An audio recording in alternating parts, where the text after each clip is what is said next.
It was supposed to be the trip of a lifetime. 19-year-old Emma Collins had packed her backpack, booked a cheap hostel in Byron Bay, and texted her mum, "Don't worry, I'll call when I get there." But she never did. Her phone was found buried under sand near Tallow Beach. Her journal, half burnt, in a campfire pit 10 kilometers away. Police said she might have run away. Locals whispered about a man in a white ute who watched travelers after dark. 5 years later, her photo still hangs on a weathered pole by the beach. And every night, someone leaves fresh flowers beneath it. But last week, a new message appeared carved into the wood. "I saw what happened to Emma, the girl who never came back." Byron Bay looked calm that morning. Waves rolled in like slow breath, seagulls cried above the surf, and the town, still half asleep, smelled of salt and burnt coffee. At 7:42 a.m., a man walking his dog along Tallow Beach found something buried halfway in the sand. It was a phone. Cracked screen, dead battery, half covered by a piece of seaweed. When police traced the SIM card, the name that came up was Emma Collins, a 19-year-old backer from Melbourne who had checked into Driftwood Hostel 2 nights earlier. Only, she'd never checked out. 1. The missing report. Detective Sergeant Mark Jensen leaned against his patrol car, squinting at the ocean. He'd been through dozens of disappearances before, mostly tourists losing track of time off chasing adventure. But this felt different. Open quote, "She didn't take her bag, her passport, or her bank card," the hostel owner told him. "She just vanished after midnight." Close quote. Emma's last known message was a simple text to her mum, "Night walk before bed. Love you." Sent at 11:47 p.m. Then, nothing. Shush 2. The hostel, the Driftwood Hostel, sat behind a line of palms, its paint faded by sun and rain. Inside, walls were covered with backpacker notes. Messages of love, jokes, and "see you down the coast" scrawled in marker. Emma had stayed in room 6, bottom bunk, with 2 other travelers, Chloe, a British student, and Ravi, a photographer from India. Chloe remembered her clearly. Open quote, "She was quiet, yeah? Sweet girl. Talked about heading north to Brisbane. Said she wanted to see whales. Last time I saw her, she was brushing her hair near the mirror. Said she'd meet someone for a drink, some local bloke." Close quote. "Did she say his name?" Jensen asked. Open quote, "Nah, just said he had a ute and worked at the surf shop." Close quote. Number 3, the surf shop. The Bayline Surf and Hire stood on the main street, a small shed with boards stacked outside. The owner, Kyle Barrett, had been around long enough to know every face in town. Open quote, "White ute? Could be anyone, mate. Half the town drives one. But I remember that girl. She came in 2 days ago, asked about night surfing, said someone told her about a secret spot near Broken Head." Close quote. "Who told her?" Jensen asked. Kyle hesitated. Open quote, "Look, some of the locals run night parties down there. Campfire, music, tourists. Mostly harmless. But weird things that happen too. Backpackers go missing. Cops find their stuff weeks later." Close quote. The detective frowned. Open quote. "You ever see a man with a white ute at those parties?" Close quote. Kyle's eyes darted away. Open quote. "Yeah. He's called Rick. No last name. Keeps to himself. Used to work at the fishery until he got fired. Lives out near the Old Quarry Road." Close quote. Number 4, the journal. Later that day, a ranger found Emma's travel journal inside a half-burnt campfire pit near Broken Head Reserve. Pages were blackened, edges crisp, but one entry survived, dated 2 nights before she disappeared. Open quote, "Met a guy today. Said he can show me the real Byron, the places tourists don't go. He seems kind. Might go for a night walk if the weather's good." Close quote. The handwriting below that line trailed off suddenly, as if she'd been interrupted. Detective Jensen closed the book. The ocean wind howled like it knew something the humans didn't. Star 5, the first lead. The next morning, Jensen and his partner, Constable Laura King, drove 12 kilometers out to Quarry Road. Dust clouds rose behind their car, the bushland pressing in from both sides. They found a shack, tin roof, broken steps, a rusted white ute parked outside. Rick was there, tall, sunburned, wearing a faded singlet. His arms were lined with tattoos that looked like barbed wire and birds. Open quote, "You the cops looking for that backpacker?" he asked, lighting a cigarette. "Yeah, I seen her. Came by last week asking about the caves near the cliffs." Close quote. Jensen narrowed his eyes. "Did you take her there?" Rick smirked. Open quote. "Mate, I don't even have fuel to drive that far. Besides, tourists don't need my help getting lost out here. Close quote. Lara noticed something odd. Mud on his boots. Still wet. But it hadn't rained for days. 6. Locals talked that evening. Word spread through Byron. Everyone had an opinion. Some said Emma was running from something. Some said she was taken. And some, especially the older locals, whispered about the Tallow Man. An old ghost story. A fisherman who vanished decades ago and was said to haunt the dunes, luring travelers into the sea. Open quote. You laugh now, said a bartender to Jensen, but every time a backpacker disappears, someone swears they saw a light moving across the beach, like a lantern. Close quote. Jensen didn't believe in ghosts, but he did believe in people who used legends to hide their crimes. 7. The clue in the footage. 2 days later, tech officers pulled CCTV from the Driftwood hostel entrance. At 11:56 p.m., Emma walked out, hoodie on, backpack slung low. A white ute stopped across the road. She looked left, right, then crossed and climbed in. The license plate was unreadable, half covered in dirt. But for 3 seconds, just before the ute turned the corner, something flashed in the headlights. A sticker on the bumper, shaped like a shark. Detective Jensen zoomed in, trying to recall where he'd seen that before. Then it hit him. Kyle Barrett's surf shop sold identical stickers, given only to members of their private surf club. 8. The twist of the tide. That night, Jensen returned to the surf shop. Kyle was closing up, lights dim. Open quote. Evening, detective. Any luck finding her? Close quote. Maybe, Jensen said quietly. You told me Rick was a loner, but he's one of your club members, isn't he? Kyle froze. Open quote. Listen, mate, I didn't want to get involved. Rick's got a temper. Last time someone accused him of something, their car got torched. Close quote. Did he know Emma? Kyle nodded slowly. Open quote. He used to hang around the hostel bar talking to the girls, said they reminded him of his sister. Close quote. 9. The storm. A storm rolled in that night, rain hammering against the coastline. Police searched the cliffs near Broken Head, flashlights cutting through fog and lightning. At 2:14 a.m., Lara found something glinting near the rocks, a silver necklace with the letter E. Not far away, boot prints, half washed away by the tide. One set small, one much larger. Both leading towards a cave. Inside, the smell of smoke, ashes still warm. And in the corner, a burnt piece of cloth that looked like part of a blue backpack. Jensen's radio crackled. Open quote. Detective, we found tire tracks nearby, ute-sized, heading west. Close quote. He stared into the darkness of the cave and whispered, open quote, she was here, the white ute trail. The storm had passed by dawn, leaving behind a bruised sky and the sharp scent of wet eucalyptus. Detective Mark Jensen stood near the cave entrance, his boots sinking into soft sand, staring at the remains of a campfire that refused to die. The ashes still glowed faintly beneath the drizzle. He knew what it meant. Someone had been here recently, and Emma Collins had been with them. Evidence in the ashes. Constable Lara King crouched down, carefully brushing away charred debris. Open quote. We've got burnt fabric, shoe rubber, and what looks like melted plastic. Could be her bag. Close quote. Jensen nodded grimly. Open quote. Let's get forensics down here. Every grain of sand, every footprint, I want it all. Close quote. As the evidence team moved in, Lara picked up something small, half buried under driftwood. It was a metal keychain in the shape of a wave, engraved with the words, Bayline Surf and Hire. Jensen exhaled sharply. Open quote. That's Kyle Barrett's surf shop again. Close quote. The pattern was tightening.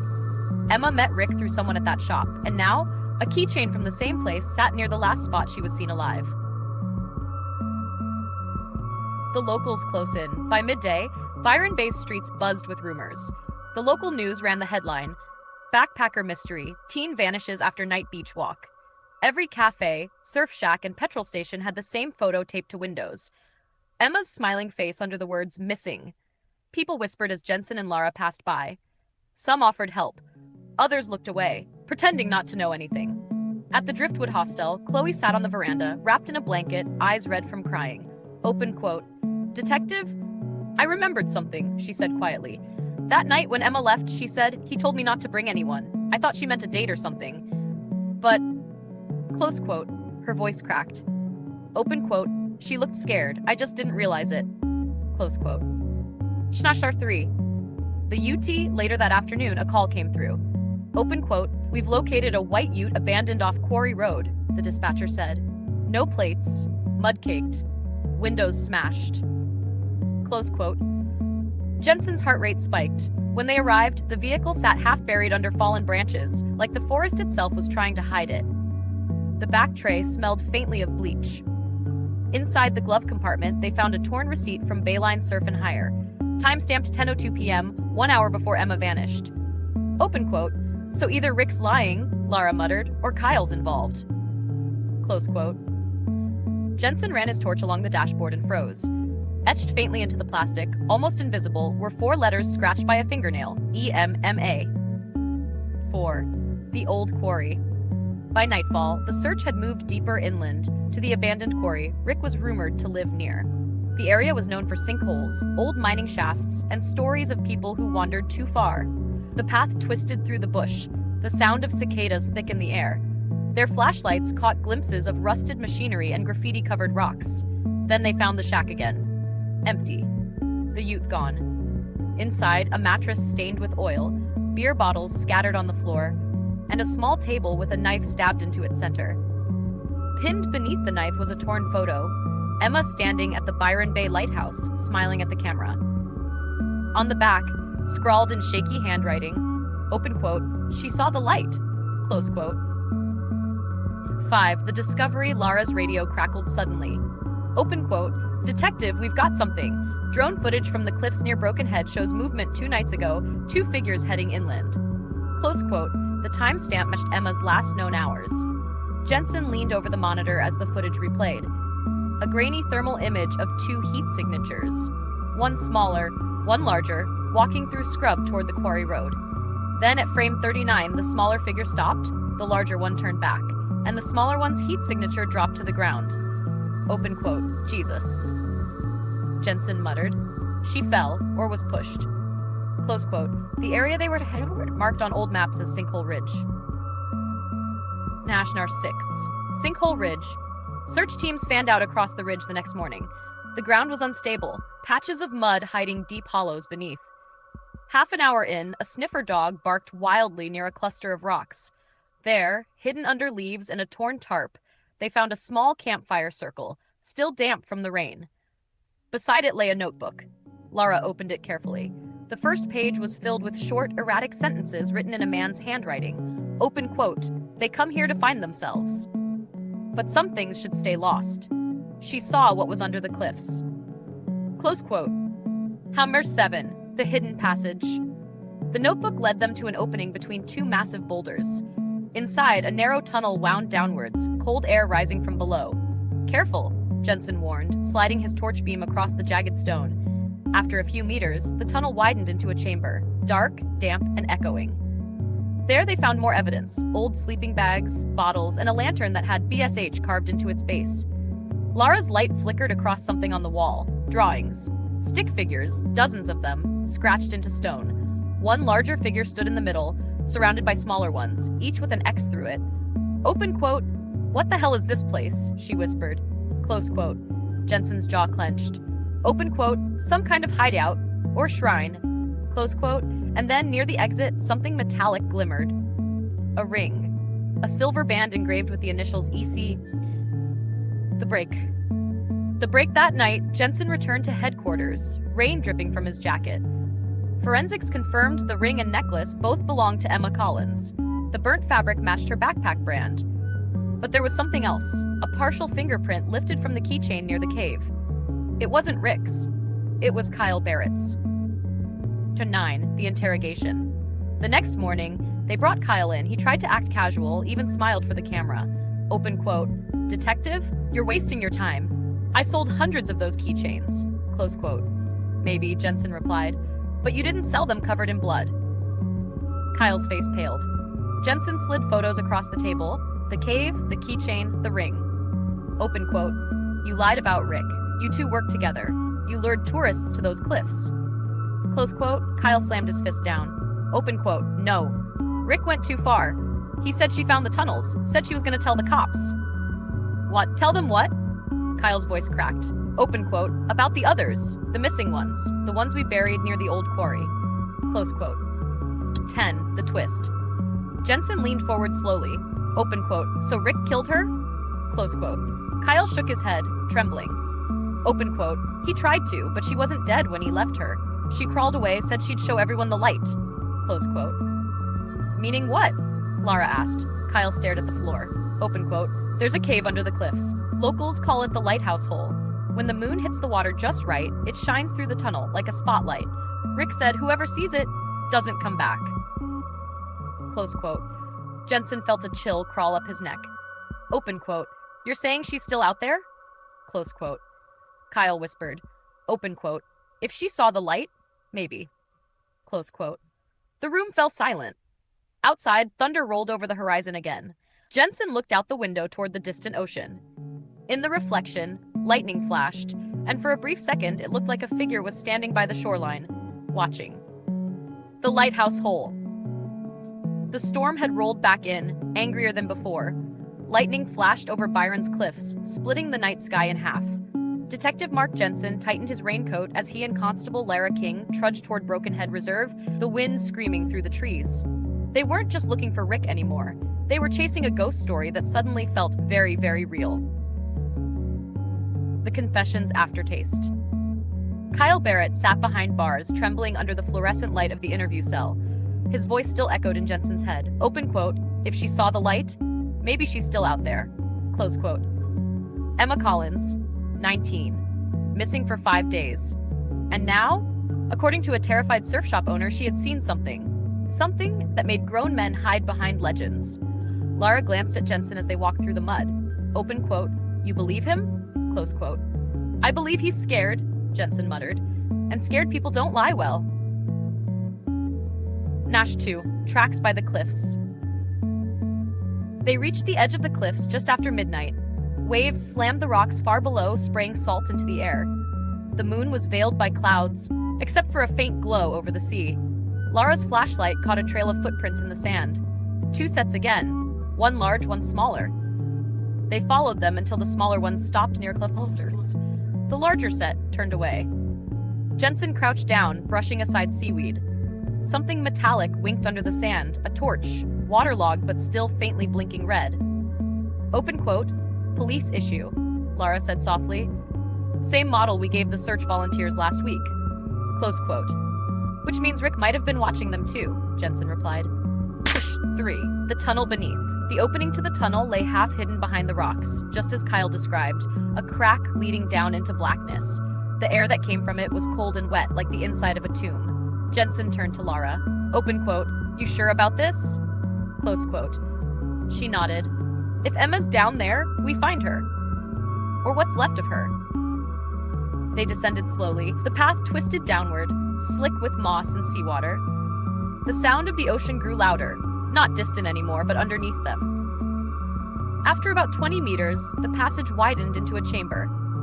The walls shimmered faintly with reflections, and there, in the middle, was a pool of seawater glowing faintly blue. Open quote. It's the light, Lara whispered, close quote. Moonlight filtered through a hole in the rock ceiling, reflecting off the waves outside. It poured through a natural tunnel and illuminated the chamber like a stage spotlight. 4. The message in the stone. Near the pool, carved into the wall, were faint letters scratched into limestone. E. Collins, 12:03 a.m. Jensen's chest tightened. She was here. Next to the carving was a smear of blood, and beside it, a necklace clasp torn open. Suddenly, a faint noise echoed from deeper inside the tunnels. A dragging sound, slow, wet. Lara drew her weapon. Someone's here. They followed the sound, their torches slicing through the dark. It grew louder, breathing, shuffling, something human. Then a figure stumbled out from behind a rock wall. Mud-caked, barefoot, eyes wide, open quote. Stop, police! Jensen shouted, close quote. The figure froze, then raised trembling hands. It wasn't Rick. It was Emma Collins. Hasher 5. The survivor, she looked half alive, skin pale, lips cracked, a cut across her forehead.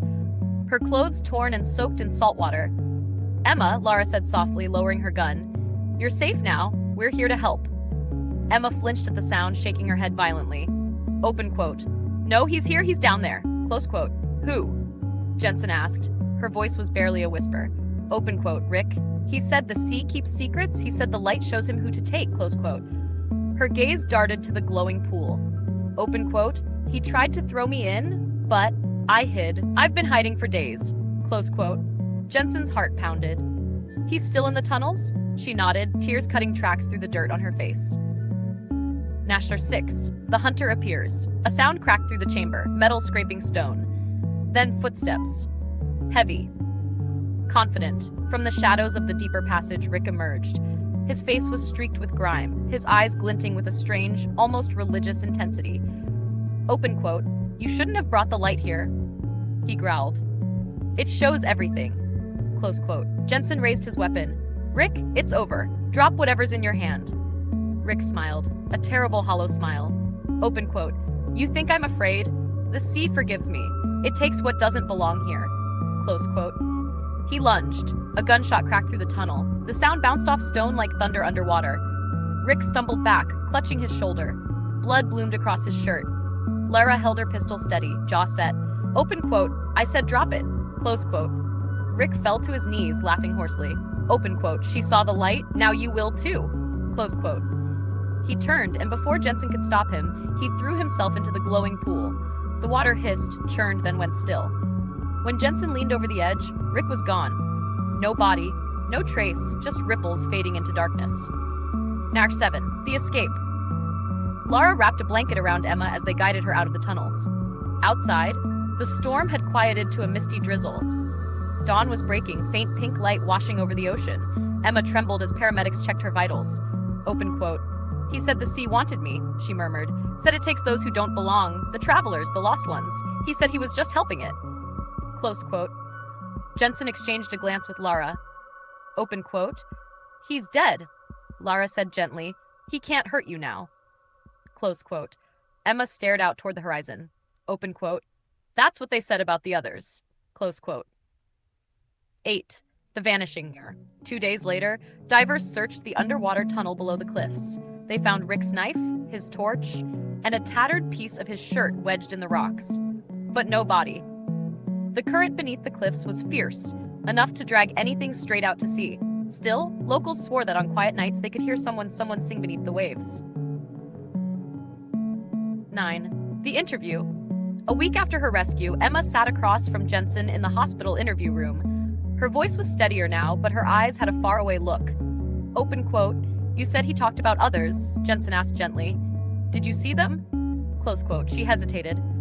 Open quote. No, but I heard them, in the dark, whispering, begging to go home. Close quote. Jensen wrote that down slowly. And what did you see when you saw the light? Emma looked up. Her voice dropped to a whisper. Open quote. Faces, reflected in the water, but they weren't alive. Close quote. The ending, or not? That night, Jensen drove out to the cliffs one last time. The sea was calm, the moon full. He walked to the edge of the tunnel, where the light still shimmered across the rocks. Something glinted on the sand. A shark sticker, torn and faded. He picked it up, recognizing it instantly from the surf club. As he turned to leave, the light flickered strangely as though something passed beneath it. And for a second, just a second, he thought he saw a hand reach up from the glowing pool below. Then it was gone. The tide washed over the rocks, erasing the prints. The light never dies. Byron Bay was quiet again. The tourists had stopped talking about Emma Collins. The news cycle had moved on. But Detective Mark Jensen hadn't. Every night, the same dream came. The glowing cave, Rick's laughter, and that impossible hand reaching from the water. He'd wake up drenched in sweat, heart hammering like the tide pounding the cliffs. He told himself it was stress, just trauma replaying itself. But deep down, he knew better. Something about that cave wasn't finished. 1. Emma's silence. 3 weeks after her rescue, Emma Collins disappeared again, this time from the hospital. The nurse on duty swore she'd been asleep at 2 a.m. By morning, her bed was empty. The window left open, no footprints, no note. Only her hospital bracelet, coiled neatly on the pillow. Jensen was called in before sunrise. Open quote, "You've got to be kidding me," he muttered, staring at the empty bed. She was traumatized, not suicidal. Close quote. Lara King, now walking on crutches after the tunnel incident, sighed. Open quote, "Maybe she just wanted to leave, start over." Close quote. Jensen shook his head. Open quote, Emma Collins doesn't run, she hides. Close quote. Nanark 2, the lighthouse keeper. The next lead came from an old man who worked the Cape Byron lighthouse. Arthur Haynes, 72, a wiry man with sun-cracked skin and eyes like glass. He claimed he'd seen a girl walking near the cliffs 3 nights earlier. Open quote, barefoot, hair tangled, looked lost, like she was following something only she could see. Close quote. When was this? Jensen asked. Arthur squinted toward the sea. Open quote, full moon night, same night the light flickered. Close quote. The light flickered? The old man nodded. Open quote, never does that, been steady for 100 years. But that night, it blinked, twice. Then the sea glowed. Not from the beam, mind you, from underneath. Close quote. Jensen felt a shiver crawl up his neck. 3. The file nobody touched back at the station. Jensen dug through archives of missing persons. There were 12 cases over the past decade. All backpackers, all last seen near Byron's coastal tracks, and every one of them vanishing during full moon tides. In each case, personal belongings were later found half buried or burnt. Phones, journals, shoes. And in 2 of them, the search logs mentioned the same words. Open quote, blue light underwater. Close quote. Lara leaned over his desk. Open quote, you're thinking serial pattern? Close quote. Or ritual. Jensen said quietly. Either way, it didn't start with Rick. 4. The return to Broken Head. They drove back to Broken Head that evening. The cliffs loomed ahead, black against the fading sunset. The sea below shimmered faintly. Calm now, but deceptive. Jensen stared down at the rocks where Rick had vanished. Forensics never found his body. The currents were too unpredictable. Open quote. What if he didn't drown? Lara said. What if he found another tunnel? Close quote. Then he's still out there, Jensen muttered, and he's not finished. They descended toward the old cave entrance again. The tide was low, exposing slick rocks and twisted kelp. Inside, the air was colder than before. Something dripped steadily from the ceiling, echoing like a heartbeat. Hack 5. The markings. They reached the chamber, the same one where Emma had carved her name, but something new had appeared on the walls. More carvings. Cruder. Deeper. Jensen traced his torch over the markings. Each one was a date, scratched in jagged handwriting, followed by a single word, taken. The most recent one read, 26 Sept, EC. Lara's breath caught. Open quote, that's the night she disappeared again. Close quote, and below it, still damp, freshly carved into the stone, the light chose her. Hashtar 6, the whisper beneath then. Faintly came a sound, a whisper. Not wind, not water, a voice. Mark? He spun around, light slicing through darkness. Nothing. Mark? Closer this time. Lara stepped back. Open quote, you heard that too? Close quote. Jensen swallowed hard. Yeah. The pool in the center of the cave began to ripple, gently at first, then stronger, as if something below was stirring. The glow returned. That haunting blue light filled the chamber once more. And then, Jensen saw her. Emma, standing in the water, waist deep, hair floating around her like seaweed, her eyes glowing faintly in the light. 7. The return, Emma, he shouted. Get out of there. She smiled softly, calm, otherworldly. Open quote, you came back. Close quote. Jensen took a step forward, gun holstered. You need help. We can get you out. Open quote. You can't leave once you've seen it, she said, her voice echoing strangely. It's not a place, detective. It's a door. Close quote. A door to what? Open quote. Where they go. Where the sea takes them. Close quote. Lara whispered. She's delusional. But Emma's expression didn't change. She pointed down toward the glowing water. Open quote. They're waiting for him. For Rick. He thought the light chose him. But it didn't. It chose me. Close quote. Suddenly, the water exploded upward. A column of light shot to the ceiling, blinding them both. Jensen shielded his eyes, stumbling back. When he looked again, Emma was gone. The water was calm. Only her voice lingered in the air. Open quote. The light never dies? Close quote. 8. Aftermath divers searched for days. No body, no trace. Just like Rick. The cave was sealed by local authorities. Officially, the report read, victim presumed deceased, unstable cliffs. But Jensen knew what he'd seen. He'd replayed the footage from his body cam 100 times, and every time, right before the light flared, a reflection appeared on the water's surface. Not Emma's. His. Months later, Jensen retired early from the force. He moved inland, far from the coast, but the ocean never left his dreams. Sometimes on sleepless nights, he'd turn on the news and hear about another traveler missing along the Byron coast. Always near full moon, always the same glow in the water. He stopped trying to explain it, because deep down, he felt something calling him back. One evening, unable to resist, he drove to the cliffs again. The sea was silver under the moon, the cave sealed with concrete and warning signs. But still, he heard it. A whisper beneath the waves. Open quote. "Mark, it's your turn." Close quote. He stepped closer to the edge, wind howling through his coat. A faint blue shimmer appeared below, pulsing like a heartbeat. And when he blinked, he saw Emma, smiling up at him. Then, he stepped forward. The sea remembers.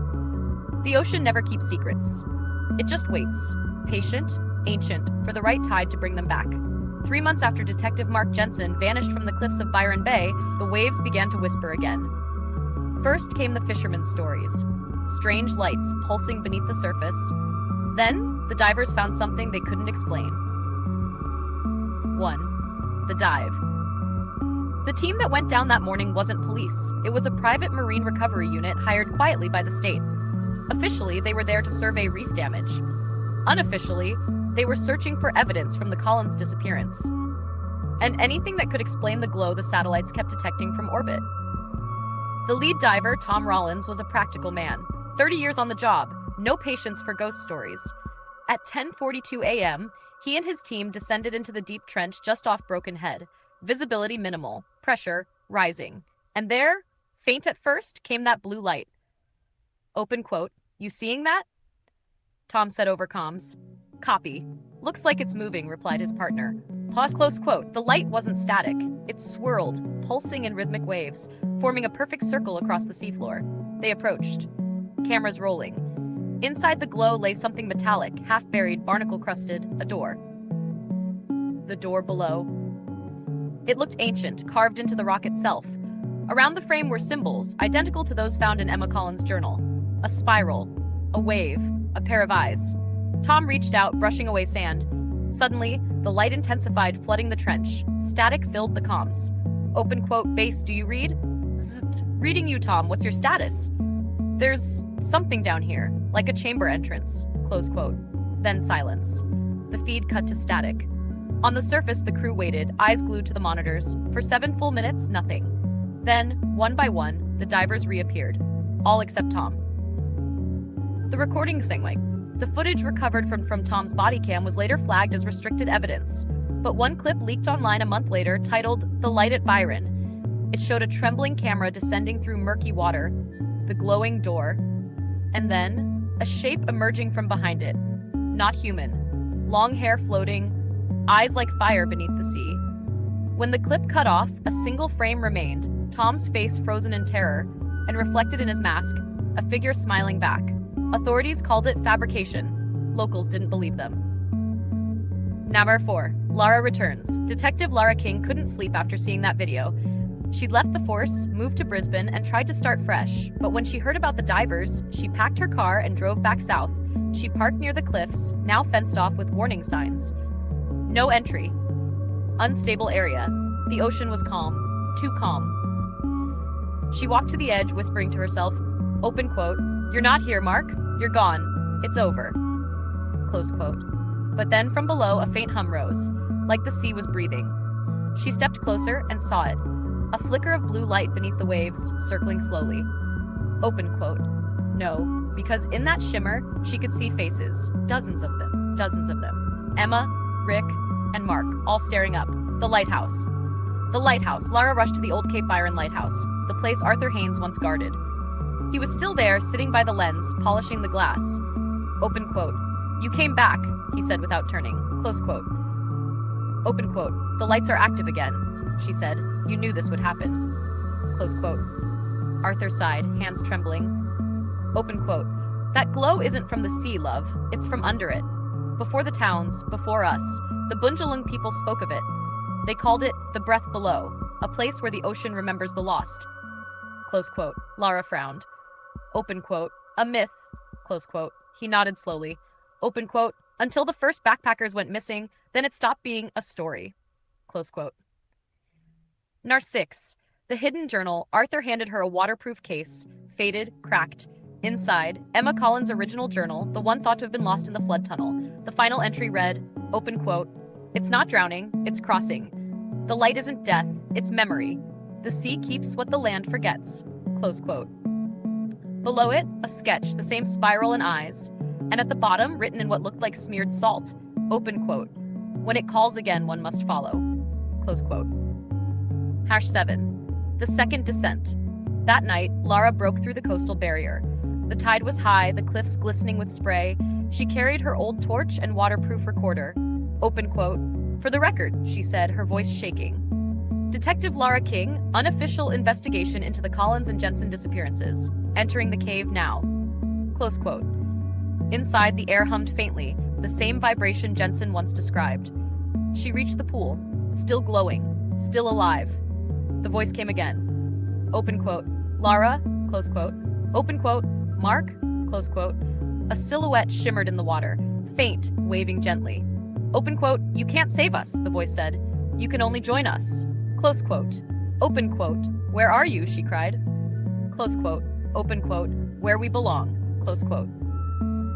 And then she dropped the recorder, stepped into the light. 8. The afterglow morning came. Fishermen found her car still parked near the cliffs, headlights on, door open. Her footprints led to the edge and stopped. In the police report, the last entry was brief. Open quote, "Subject missing, possible suicide, ongoing investigation." Close quote, but 3 nights later, the light appeared again, brighter than ever. It pulsed 12 times. And in the radio static of the Coastal Guard's frequency, a voice whispered, open quote, "Detective King reporting, the sea remembers." Close quote. #9. Viral legacy. The leaked recordings, Emma's journal scans, and the diver footage went viral within days. Millions debated whether the Byron Bay light was a government cover-up, an underwater phenomenon, or something else entirely. Tourists began flocking to the coast at night, hoping to see the glow. Some did, most didn't return, and every full moon the same whisper carried on the wind, soft, almost tender. Open quote, "The sea remembers." The final tide. Byron Bay was silent again. The police closed the investigation. The reporters stopped coming, but the ocean never stopped whispering. Locals said if you listened just before dawn, when the surf broke against the rocks, you could still hear voices, sometimes crying, sometimes calling, sometimes laughing like the tide itself remembered everything it had ever taken. 1. The scientist. 6 months later, Dr. Evelyn Cross, a marine geophysicist from the University of Sydney, arrived in Byron Bay. Her goal, debunk the myths surrounding the Byron light. She had no patience for ghost stories, only data, sonar, and deep-water drones. Open quote, "The reports describe bioluminescent activity consistent with microbial blooms," she said at a press briefing. "There's nothing supernatural in the ocean, only the unexplained." Close quote. But what she didn't know was that the last person to say those words, Tom Rollins, was never found. 2. The first descent. On a windless morning, Evelyn launched her research vessel, the Meridian, off Broken Head. Her assistant, Ben, monitored the drone feed as it sank below the waves. At 60 meters down, the water turned a milky blue. At 80, static filled the sonar. At 100, the signal went dead. Open quote, "We've lost contact," Ben said. Close quote, Evelyn frowned. Open quote, "Reboot, pull diagnostics." Close quote. But before he could respond, the screens flared white. On every monitor, letters appeared in glowing script. Impossible, foreign, pulsing in rhythm with the sea. Then came a voice. Faint, mechanical, female. Open quote, "We remember." Close quote. The cabin temperature dropped. The ship creaked like something beneath was pushing up against it. Evelyn whispered, open quote, "Ben, did you hear that?" Close quote. He didn't answer. When she turned, he was gone. Hadar 3, the vision beneath. Evelyn grabbed a headset, trying to reconnect to the drone's camera feed. For a moment it flickered, and then showed something no one could explain. A cavern. Massive. Inside it, walls of light, shifting and alive, forming faces, shapes, memories. Backpackers, divers, detectives. Every lost soul from the coast, alive in the glow. And in the center, floating as if suspended by the sea itself, Lara King. Her eyes opened. She looked straight at the camera. Open quote, "The tide keeps us. The sea remembers." Close quote. The feed cut to black.